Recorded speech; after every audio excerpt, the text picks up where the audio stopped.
I'd like to talk to you about comments we discussed yesterday about how your team reacts in the second half. You said prior to the game that there might have been a psychological issue as to why for 20 minutes or so there was an issue in your central midfield. What do you think happened again in this second half to make you concede so early?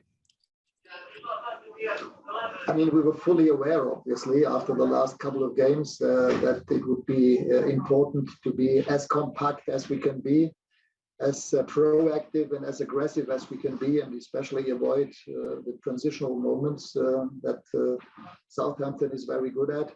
And then after 2 minutes, exactly that happened again.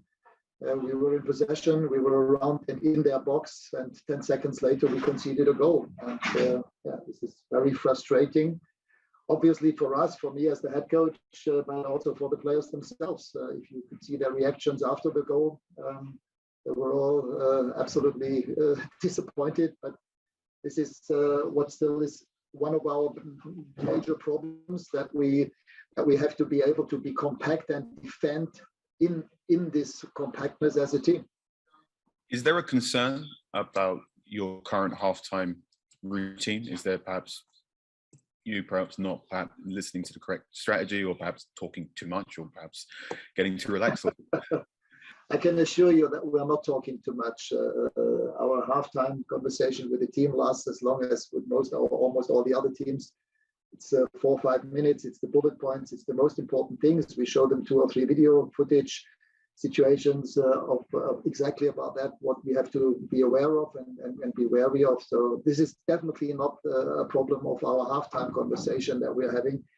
Yes, as I said, I think our team with a lot of technical players, with a lot of offensively thinking and behaving players, for them it's difficult to stay compact for a longer period of time, for the whole game.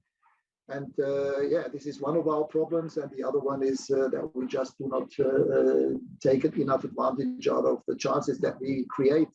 Again, today we had a ratio of expected goal ratio of 2.57 towards 0.7 Southampton. Even in the last 20 minutes, we had a lot of good chances, massive chances. Harry Maguire had 2 of them. Cristiano had 3 or 4 good chances in the whole game. Yes, so it's not a question of being not able to create the chances. It's a question of being not effective enough. Hi, Ralf. Paul Scholes was saying that he saw players out there who weren't willing to put a shift in. What's your response to that? And also, just to follow on, given reports that Cristiano could possibly leave as early as the summer because he's feeling his age in his legs, what's your view on those reports as well? Well, to start with, I think what Paul Scholes said was only 1/3 of what he said. I think he said 3 different options. So I don't think that the players are not willing to do that because they don't like to give away points like the ones we gave away today again. It was the 3rd game where we were either 1-0 or 2-0 up, including the cup game, the 4th game. And I don't think that anyone out there should believe that the players don't care, that they like to experience things like that today consecutively. This is definitely not the case. The question is, with the group of players that we have, how can we get more compact and more aggressive and even more nasty when it's about defending a lead? And this is the major issue, but it's not a question of players not wanting to do that. Hello, Ralf. Sorry, Sam, we can't hear you. Oh, sorry. Can you hear me now? Yeah. Yeah. Sorry, Ralf, that comment you just made there, more nasty, it's certainly something that's quite eye-catching. Do you feel that your team just aren't tough enough in defending these leads? Well, they can be tough, but the question is for what period of time and in which moments. And again, if I see the goal that we conceded again today, quite like the goal at Burnley, it's just too easy. It's too easy. It was not even difficult for Burnley and today for Southampton to score these goals. Again, if you against Middlesbrough, it was similar.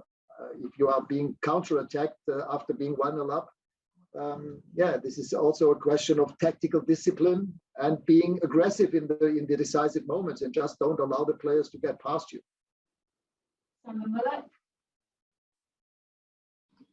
Hi, Ralf.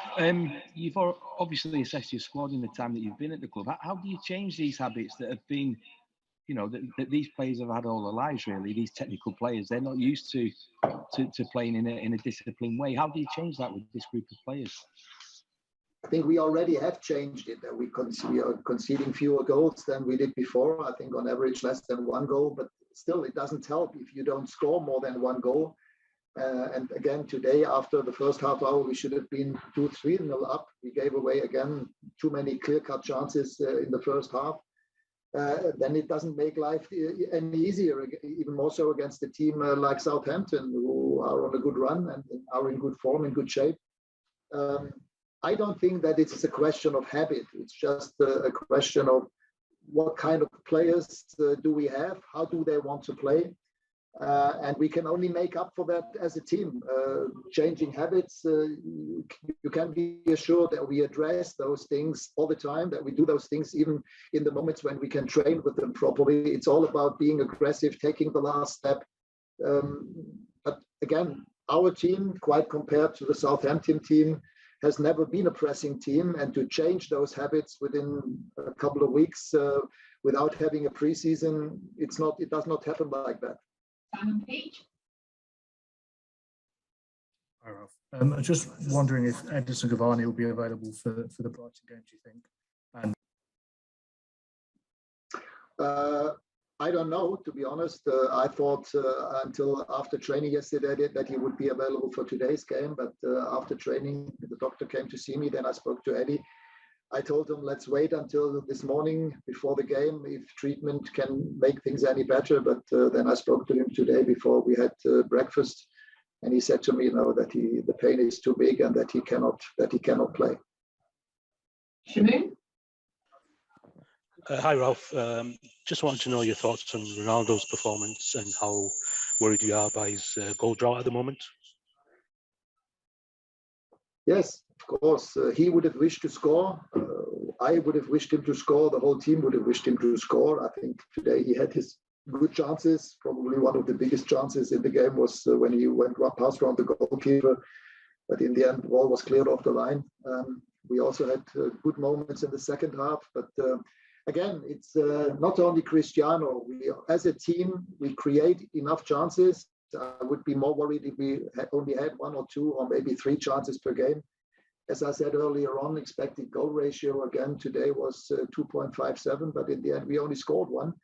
And in order to, if we are not able to keep a clean sheet when we're 1-0 or 2-0 up, then it's important to score a second or a third goal. And this is right now one of our two major points of criticism, that we are just not effective enough if you compare the amounts of chances that we produce and create and the amount of goals that we are able to score. Okay, we'll take the last two questions, and these will be for the Mondays. James Ducker.